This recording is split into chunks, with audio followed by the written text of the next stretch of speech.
Detroit Police Chief James Craig announcing his retirement from the department today, effective June. But the rumors of his next announcement is what's really taking center stage. Our Aaron Parsegian has a look at why Republicans are excited about a potential run for governor. Today I announced that I'll be retiring on June 1st. After 44 years in law enforcement and more than 7 leading Michigan's biggest city, Detroit Police Chief James Craig announced his retirement at a press conference Monday.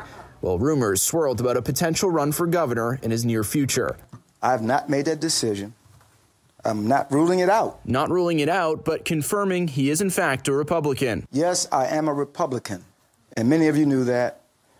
Many of you already knew it, and some of my team knew it. But as a police chief, I serve everyone. And while he answered that question, he dodged another when asked if he believed there was widespread fraud in the 2020 election. I'm not going to talk about politics today. There'll be a proper time and place for that, but this is not today. I'm not going to render opinions on people who sit in offices or who have sat in offices.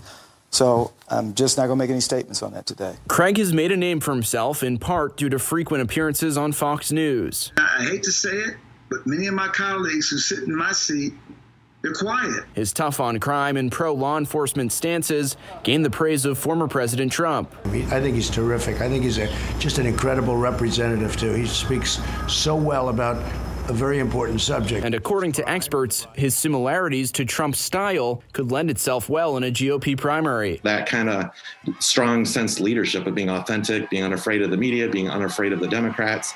And I think that you can project that kind of leadership style onto James Craig, the way he's handled himself as the chief of police on a pretty big stage in Detroit. Republican strategist John Selleck says the idea of Craig as a candidate has Republican leaders excited. I think a lot of GOP folks, all the way up to the top of the party, based on the quotes in the newspapers, are pretty excited about him entering right now as this outsider force with a strong reputation for leadership. But that reputation alone won't be enough in a long campaign. Selleck saying the election is as much a referendum on Governor Whitmer than anything else. And the chief will have to answer many questions before it gets to that point. He's going to get asked, where do you stand on President Trump? You know, tell us a little bit more about your party affiliation.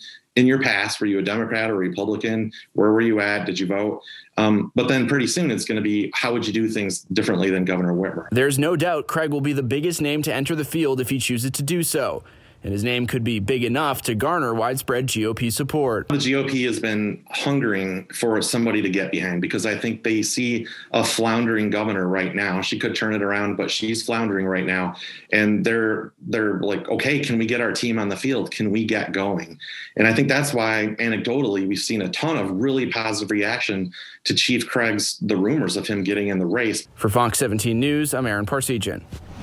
Craig's last day with the department will be June 1st. The city does plan on naming an interim chief while they search for his replacement.